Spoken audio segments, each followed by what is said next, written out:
It is in 1916 that Jassasa went to work with British spies in Arabia.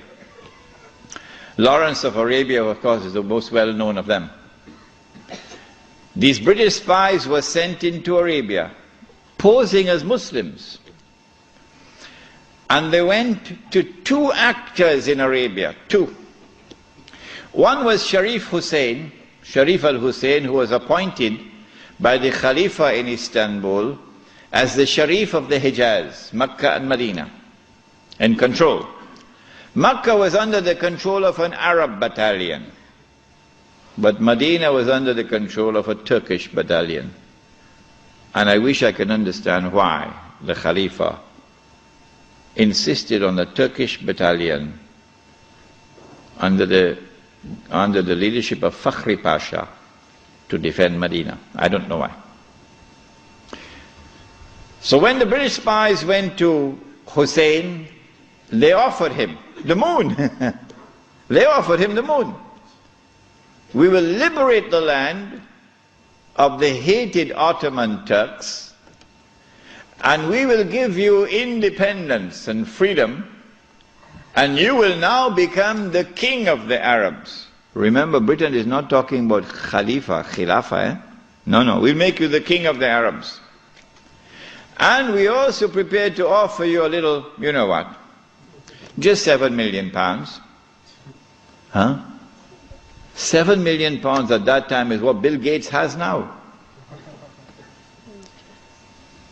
Sharif Hussein, the great-great-grandfather of Abdullah in Jordan now, then betrayed the Prophet Muhammad ﷺ, betrayed 1400 years of history of this ummah, violated the plain and clear command of Allah subhanahu wa ta'ala in the Quran in Surah Al-Ma'idah, in which He commanded us, Ya ayyuhalladhina amanu la tattakhizul yahuda wal nasara awliya.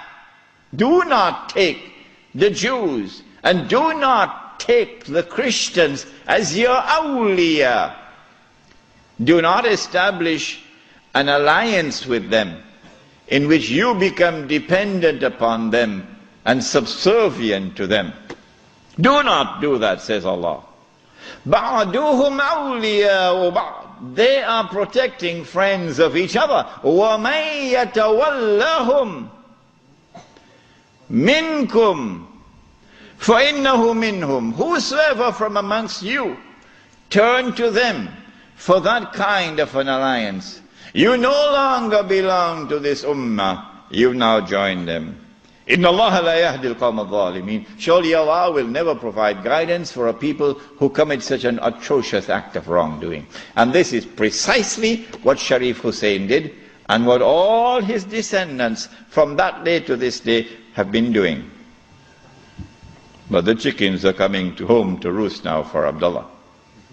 And the chickens are coming home to roost for Abdullah. Sharif Hussein now accepts 7 million sterling pounds and enters into a military alliance with Britain and declares himself independent of the Ottoman Khalifa.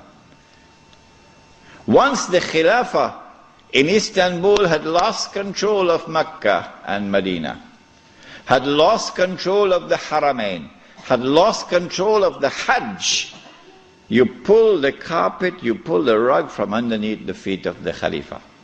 His Khilafah is now losing legitimacy. Can anyone be Khalifa? Can you appoint a Khalifa here in downtown Lakemba? Can Mullah Umar have been recognized as the Khalifa? No, why not? Because when the Hajj comes, Amirul Mu'mineen Mullah Umar will have to apply for a Saudi visa to perform the Hajj. Huh? And if the Saudis reject the visa, the Khalifa can't perform the Hajj. Alright? And so the British calculated, if we can wrest control of the Haramain and the Hajj away from the Khalifa in Istanbul, then the legitimacy of his Khilafah will begin to crumble. And so this was 1916. قرر الرئيسان المصري والسوري إخفاء خطتهما عن الملك حسين، وادعيا أن إسرائيل على وشك مهاجمة بلديهما.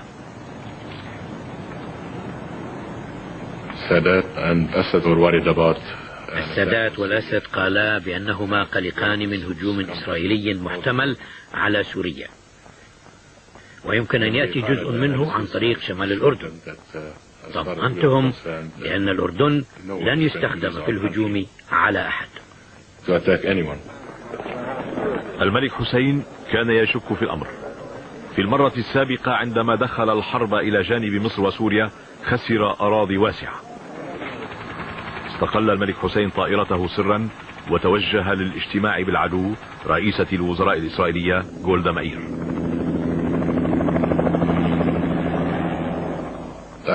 كنت قلقا وخائفا من أن حالة اللا حرب واللا سلم ستؤدي بنا إلى مصاعب جدية. الموضوع الوحيد الذي أثاره الملك حسين في ذلك الاجتماع كان تحذيره من احتمال قيام سوريا ومصر بشن هجوم على إسرائيل. استقبلت جولدا مائير الملك حسين على انفراد. رئيس الاستخبارات الإسرائيلية الذي كان يستمع سرا إلى الحديث المسجل لاحظ أنها لم تأخذ الأمر بجدية. لم تأخذ هذه المعلومات على أنها موثوق بها 100%، لأن الملك حسين لم يكن متأكدا بنفسه 100%. لقد كانت قوية وكانت عنيدة في موقفها. ورفضت رئيسة الوزراء الإسرائيلية تغيير مواعيدها السابقة.